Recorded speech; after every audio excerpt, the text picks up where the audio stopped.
Mesdames, Messieurs, bonjour, bonsoir. Aujourd'hui, une vidéo où on va présenter plusieurs modèles de plongeuses.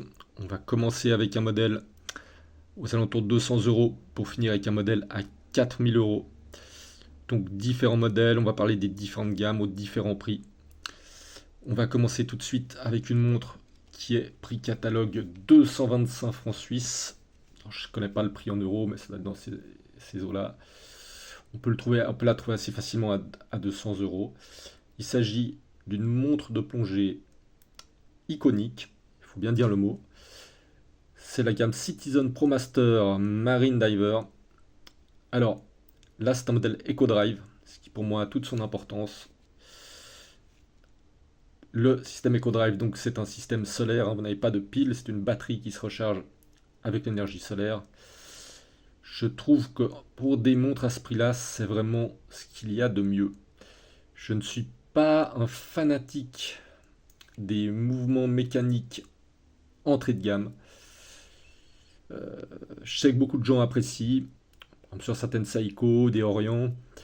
Il y a aussi bien sûr des ProMaster Diver mécaniques qui sont dans la même gamme de prix, hein, qui sont aussi aux alentours de 225 francs suisses.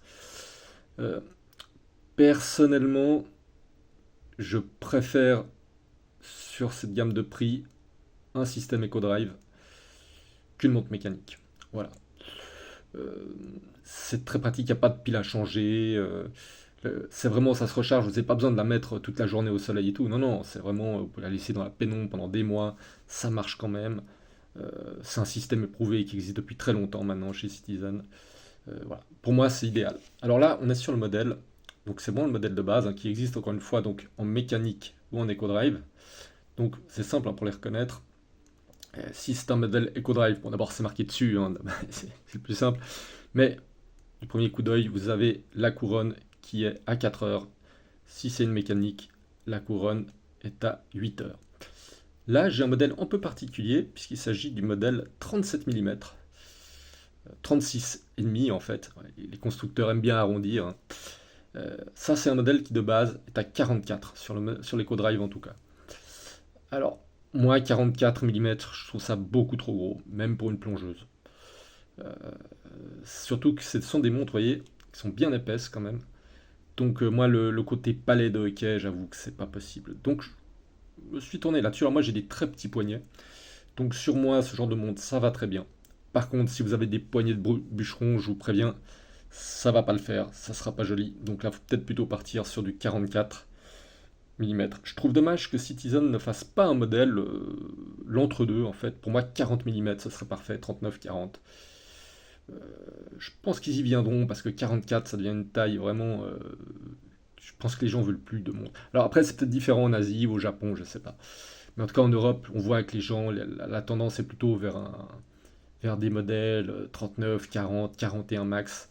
Je pense pas que les gens veuillent encore de montres à 44. Enfin, globalement, hein. Même Panerai commence à faire des montres euh, plus petites. Alors, enfin, ça reste des Panerai. Mais bon. Alors, là, donc, on est sur quelque chose quand même qui est de la très bonne qualité, hein. Les Citizen ProMaster Diver je sais, utilisés dans le monde de la plongée. Alors, encore une fois, on sait tous, hein, que dans la plongée, les gens utilisent maintenant des ordinateurs. La montre, en fait, c'est plus un gadget. Et éventuellement un système redondant, mais bon, enfin, globalement, c'est plus un plaisir d'avoir une montre. Ça fait partie du truc. Je sais que beaucoup de plongeurs utilisent cette montre, voilà, qui a très bonne réputation.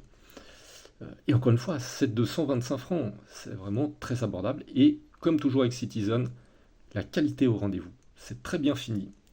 Bon là, mon éclairage n'est pas idéal. Et la couronne tourne très bien. Voilà, le fond de boîte. Le bracelet, alors bon, c'est une sorte de caoutchouc plastique, mais il est très confortable. Il fait vraiment le taf. Euh, on va voir la lunette. Un petit bruit sympa quand même. Voilà. Voilà. Après, je trouve vraiment que pour ce prix-là, c'est dans ce qu'on peut trouver de mieux. Alors après, bien sûr, il y a les G-Shock, les Casio G-Shock aussi, dans ce genre montre très résistante, à bas prix.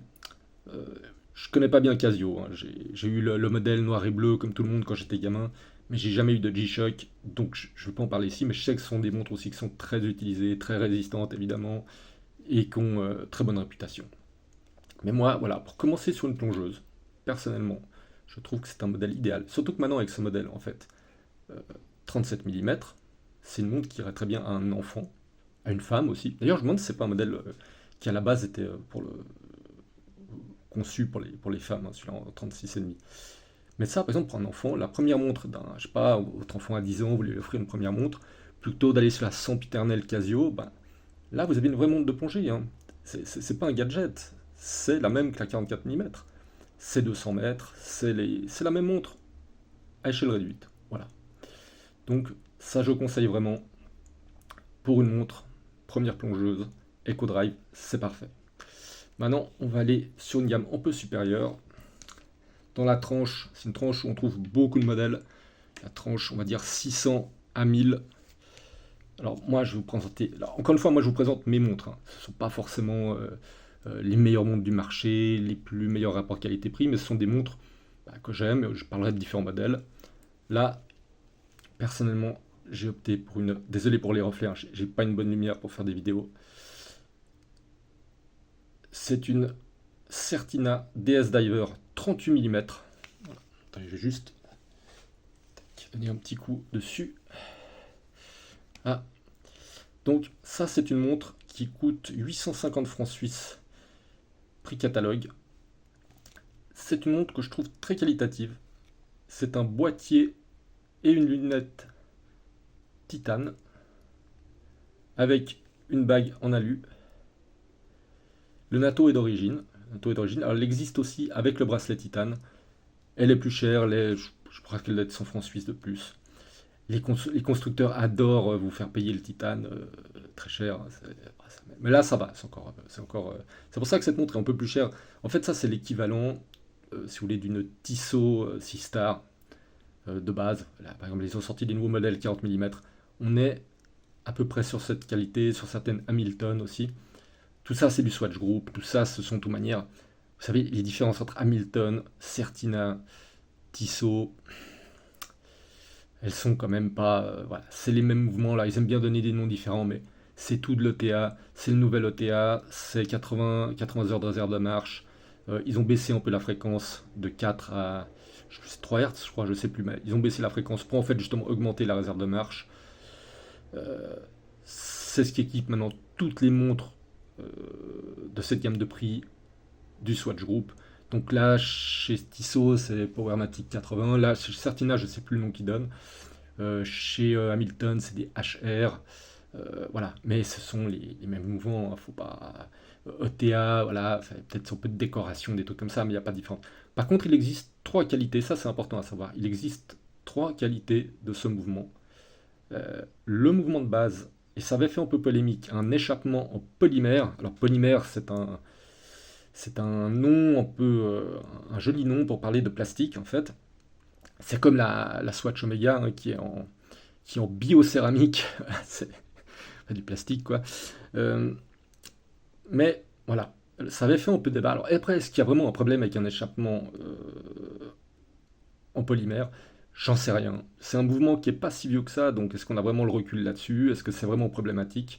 Je ne sais pas. Toujours est-il que sur cette montre, vous avez le mouvement en qualité intermédiaire, où là, toutes les pièces sont en métal. L'échappement est en métal aussi, c'est du full métal, donc on est sur l'équivalent en fait du ETA 28-24, mais sa version, on va dire, alors améliorée, je ne sais pas, hein. Mais oui, en tout cas au niveau de la réserve de marche, c'est sûr, hein. Là, vous êtes 80 heures, c'est très confortable, 80 heures de réserve de marche. Pour vous dire, moi j'ai une montre avec un Celita SW200 qui donc est un clone de l'ETA 28-24. Vous avez 39 heures de réserve de marche, c'est pénible. Vous la mettez pas un jour, elle s'arrête. Ouais, c'est chiant, sincèrement. Moi, en plus, je suis pas du tout un fanat de remettre mes montres à l'heure. Il y a des gens qui vont aimer bien ça, mettre sa montre à l'heure, changer la date, remonter. C'est pas du tout ce que j'aime faire. Moi, j'adore jouer avec ma montre, jouer avec la lunette et tout. Alors, mettre ma montre à l'heure, c'est pas du tout un kiff incroyable. Donc là, je trouve ça très bien. Mais ça, de manière, vous trouverez ce mouvement, en gros, vous le trouverez sur toutes les montres du Swatch Group dans cette gamme de prix. Donc voilà, les Tissot Seastar sont bien aussi, elles sont un peu moins chères. Alors elles sont pas en titane non plus, hein. Ça, vous l'avez aussi en acier, hein, si je dis pas de bêtises. Les Hamilton ont excellente réputation aussi, beaucoup d'amateurs d'Hamilton. Si vous montez un tout petit peu en gamme, en termes de finition, vous avez Mido qui a très bonne réputation aussi, qui a des jolis modèles. J'en ai jamais eu, mais voilà, ça a très bonne réputation. Donc voilà. Moi, ce que j'aime bien chez cette DS Diver, d'abord c'est du 38 mm. Ça, j'aime bien, j'apprécie. Encore une fois, j'ai des petits poignets. J'en ai marre de ces montres ces pocs de quai et tout. Là, vous voyez, c'est une montre. Alors, bien sûr, c'est une vraie plongeuse, hein. C'est 300 mètres. Donc, mais il y a un côté, on voit, c'est un peu. Voilà, il y a un côté un peu plus habillé, on va dire. Je la trouve très belle, hein. La lumière ne lui rend pas justice, honnêtement. Mais c'est une jolie montre, hein. C'est une très jolie montre avec des jolies finitions. Et il y a ce cadran, en fait, quasiment anthracite, avec les index euh, qui sont couleur. Je suis daltonien, mais de source sûre, ils sont turquoise. Avec le NATO qui est d'origine, hein, où on voit la turquoise et le noir. Elle est très jolie cette montre, honnêtement. Moi je trouve qu'elle ressort. Voilà, elle ressemble pas à toutes les autres montres. C'est pour ça que je vais choisir. Certina a une bonne réputation au niveau de la qualité de ses montres. Donc voilà, j'ai opté là-dessus. Mais encore une fois, il y a plein de modèles dans cette gamme de prix qui sont très intéressants. Moi j'ai opté pour celle-là. Maintenant, on va parler d'autres montres. Je n'en ai pas sur moi. On va dire la gamme 2000-2500 euros. Euh, Vous trouvez là-dedans différentes marques. Vous avez des Longines, par exemple, qui ont aussi excellente réputation. Il y a des marques qui, moi, me font très envie. C'est deux marques allemandes. C'est Zinn, avec notamment leur modèle U50, qui est très réputé. Vous êtes sur des montres d'extrêmement bonne qualité. C'est de l'acier de sous-marin tégimenté. Alors, tégimenté, c'est une sorte de bain spécial qui rend l'acier vraiment. Enfin, il est indestructible, quasiment rayable. Alors, bon, on est toujours un peu des fois dans le marketing, est-ce que c'est vraiment très utile? Par contre, une qualité qui semble très appréciable, c'est que l'acier de sous-marin est totalement amagnétique. Donc, c'est intéressant.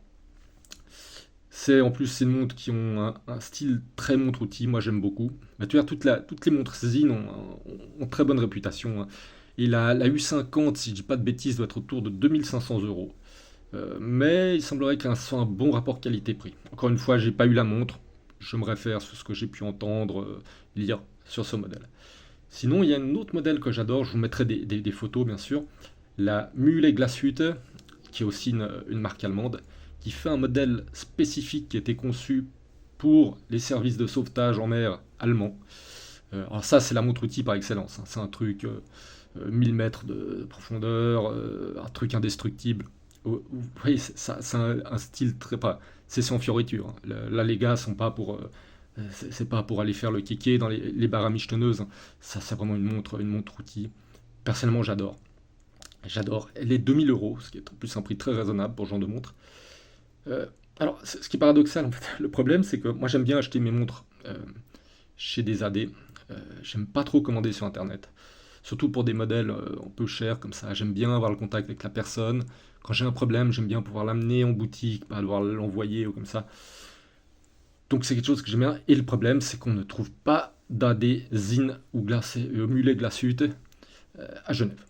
J'ai cherché, j'ai pas trouvé. Alors bon, donc, peut-être qu'un jour j'irai faire un tour en Allemagne. On verra où je la commanderai sur Internet. Mais voilà, ce sont en tout cas moi deux modèles que je trouve très très intéressants. La Zinn U50, la Mulet Glashütte.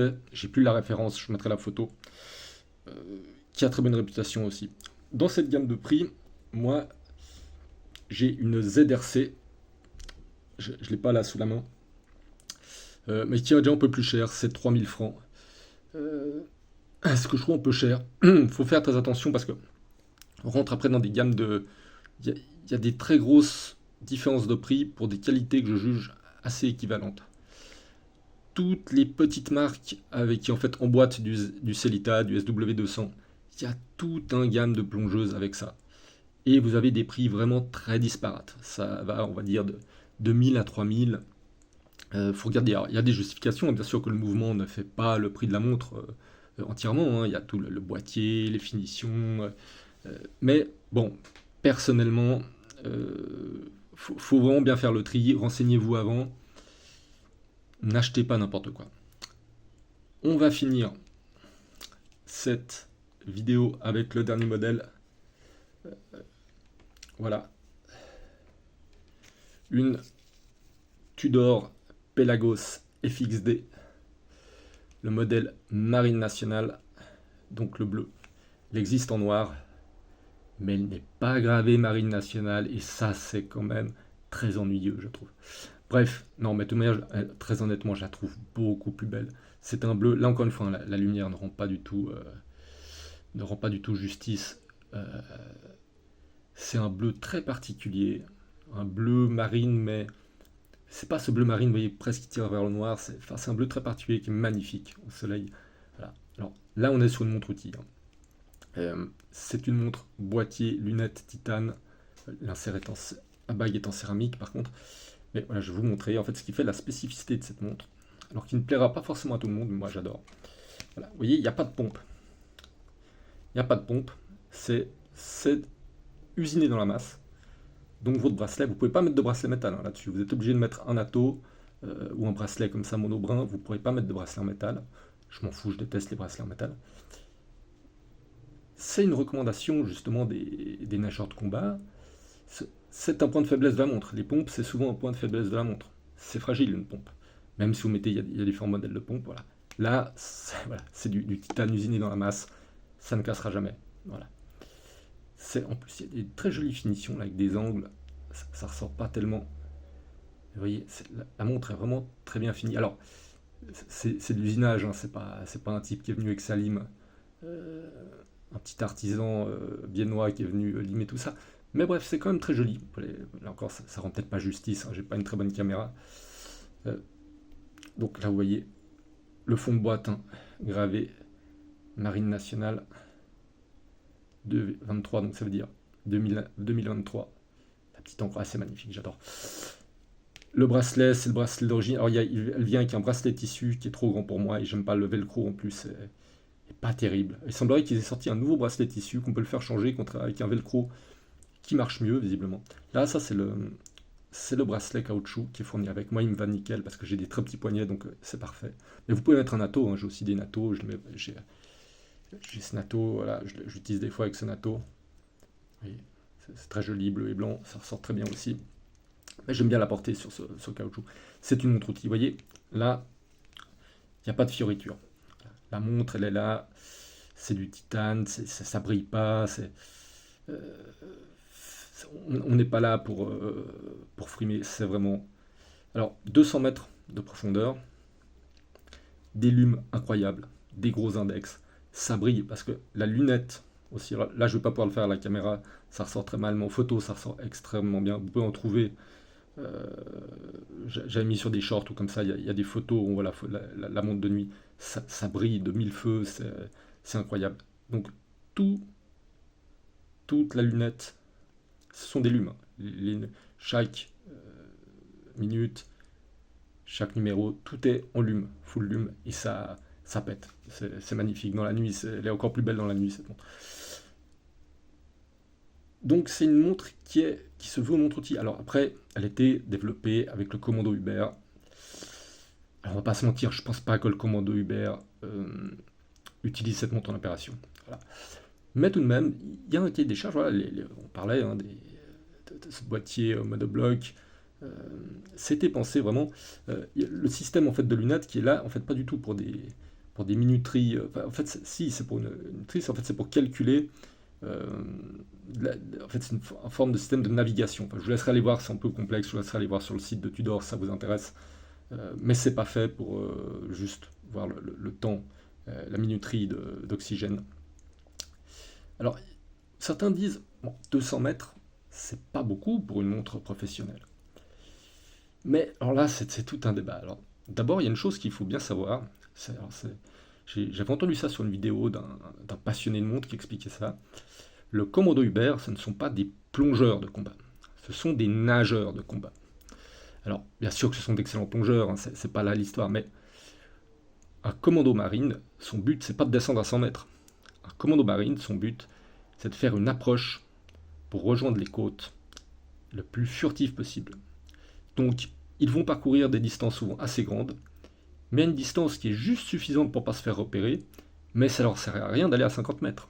Ils vont entre 5 et 10 mètres, la plupart du temps, juste histoire de pas se faire repérer. Ah, ils ont des scaphandres spéciaux, il n'y a pas de bulle qui remonte à la surface. Mais voilà, le but, c'est pas de descendre à 100 mètres. Ça sert à rien. Donc 200 mètres, c'est largement suffisant. Et quand bien même, qui descend à 200 mètres en plongée? Euh, En plongée autonome comme ça. Euh, pour le loisir, les gens qui descendent à plus de 40 mètres, je pense que c'est assez rare. Descendre à 100 mètres, même pour des professionnels, c'est rare. Après, de toute manière, après, à partir d'une certaine profondeur, faut des mélanges gazeux spéciaux, faut des questions de décompression face à bien des trucs beaucoup plus compliqués. Je- Sincèrement, je pense pas que grand monde descende à 200 mètres avec une montre de plongée. Alors bien sûr, c'est sympa, hein, pour moi aussi, j'aime bien. Il y a des montres, maintenant, vous voyez, 300, 600, 1000 mètres. J'ai même vu une 5000 mètres. Voilà, bon, 5000 mètres, personne ne descend à 5000 mètres. Voilà. Alors, vous allez me dire, oui, il y a des bathyscaphes qui sont descendus au fond de la fosse des Mariannes à 10 000 mètres. Oui, mais bon, dans un bathyscaphe, il n'y a pas de pression. Vous pouvez mettre votre Festina, ça marchera tout aussi bien, hein. À part si vous accrochez votre montre à l'extérieur du bathyscaphe, mais c'est quand même pas énormément d'intérêt. Bref, 200 mètres, c'est largement suffisant. La montre en plus est assez fine. Voilà. Et alors elle est 42 mm. En fait, elle serait plutôt 40, 41. Je n'ai pas mesuré sur le boîtier. Mais par contre, là, vous voyez, la lunette, voilà, dépasse un peu. C'est une lunette proéminente comme ça, qui est assez fine aussi. Le cadran est très proche du verre aussi. Vous voyez. C'est pour ça que la montre est assez fine. Et elle se porte très bien en fait. Même sur des petits poignets en 42, ça passe très bien. Donc voilà, messieurs. Alors, juste dans cette gamme de prix, vous avez aussi pléthore de modèles. Je trouve que Tudor, personnellement, c'est un excellent rapport qualité-prix. Euh, Rolex, alors bien sûr que Rolex sera peut-être un peu au-dessus niveau qualité, mais les prix deviennent fous. Les prix deviennent fous. Ça n'a plus de justification. Enfin, même les prix catalogue sont aberrants. De toute manière, vous n'aurez pas les montres. Les Submariner, les Sea-Dweller. À part si vous avez des combines et tout, vous allez devoir attendre. Moi, j'ai pas envie de ça. Ça m'intéresse pas. Je trouve que Tudor, il vous en donne pour votre argent niveau qualité-prix. Euh, voilà, ça reste raisonnable. Bien sûr que c'est des montres très chères, hein, on va pas se mentir, 4000 francs pour une montre. Mais vous avez vraiment de la qualité. Voilà. Et le mouvement, alors c'est un mouvement manufacture Tudor Kinesis. Euh, voilà, je suis à moins d'une seconde de déviation par jour. Voilà. Je mets ma montre à l'heure 2 fois par mois. Et quand je mets à l'heure, je suis à plus 10 secondes. Et ça, c'est très appréciable. Parce qu'un jour, je ferai une vidéo sur la problématique de la précision. Je sais que c'est un peu un débat, il y a des gens qui se foutent de la précision. Moi, je le dis très clairement, une montre qui dévie de plus de 15 secondes par jour, c'est pas acceptable. En tout cas, pas sur des montres chères. Voilà. Il y a des montres à 3000 francs avec des Celita, des SW200 qui ont plus de 10 secondes de déviation par jour. Ça va pas à 3000 francs. Votre montre, elle doit être COSC, elle doit être au-delà du COSC en fait, elle doit avoir des déviations minimes. Enfin, moi je trouve que ça fait partie on est sur des montres, il faut quand même réaliser, hein, c'est des montres, c'est des objets très très chers, hein. Je veux dire, 3000 francs, faut pas oublier que on a cette image un peu de la montre, l'artisan et le gars dans le Jura avec sa loupe et tout, mais enfin, une montre, c'est avant tout un processus. Alors, je parle pas des montres de la très haute horlogerie, mais là, on est dans des prix encore beaucoup plus fous. Mais là, une montre comme ça, c'est de l'industrie, c'est pas de l'artisanat. Alors, bien sûr qu'il y a des horlogers qui interviennent pour le réglage, pour tout un tas de fonctions et tout, je dis pas ça du tout, mais c'est pas le problème. Mais c'est pas une montre artisanale. C'est pas des gars qui vont usiner le titane. Enfin, je veux dire, c'est des machines-outils. Enfin, tout ça, c'est de la haute technologie. Alors, bien sûr que tout ça a un coût énorme, hein. La recherche et développement, les machines-outils, ça vaut extrêmement cher. Des bons opérateurs de machines-outils, ça je vous conseille, hein, ça peut être un métier très intéressant. Certaines machines-outils manquent vraiment en pénurie de personnes qui savent s'occuper de ces machines. Donc voilà, tout ça a un prix, mais encore une fois, les marges sur les montres sont absolument hallucinantes. Donc, voilà, tous ceux qui rajoutent encore. Je regardais Omega, j'adore Omega. Mais Omega, ils abusent sur les prix maintenant. Je veux dire, on arrive, la planète Océan, elle a plus de 6000. Bon, je suis d'accord, la planète Océan, mieux fini que ça, c'est peut-être un mouvement de meilleure qualité, mais enfin, on est à plus de 6 000 francs, ça commence à faire beaucoup d'argent, et ça monte chaque année. Alors moi, je pense qu'à un moment, on arrivera à un seuil où les gens diront non, bon, stop, ça suffit, parce qu'en fait, au bout d'un moment, bon, quand ils arriveront à 10 000 francs, la, la planète s'essayant, peut-être que les gens se diraient bon, bah, en fait, j'ai peut-être rajouté 5 000 francs, puis j'aurai une vacheron Constantin. Et bon, je crois que la première vacheron Constantin, on va trouver vers les 15 000 francs, je sais plus comment elle s'appelle, là, leur entrée de gamme. Donc, alors on va me dire, une vacheron Constantin, c'est pas pareil. On peut pas comparer, mais voilà. Enfin, je trouve, voilà, les prix, il y a un peu un délire sur certaines marques. Je pense que ça risque de se calmer. Il semblerait qu'il y ait eu des petits soucis là ces derniers temps avec la surproduction très clairement de montres, hein. Le marché asiatique, je crois qu'il n'est pas au top. Je crois qu'il y a des petits soucis à Hong Kong en ce moment notamment, euh, des petits problèmes économiques. Voilà, je ne vais pas regarder le détail, mais voilà. Donc voilà, présentation de plusieurs modèles de montres. On se retrouve très bientôt pour une vidéo, je pense que ce sera sur les problèmes de précision ou sur les matériaux. Merci, au revoir.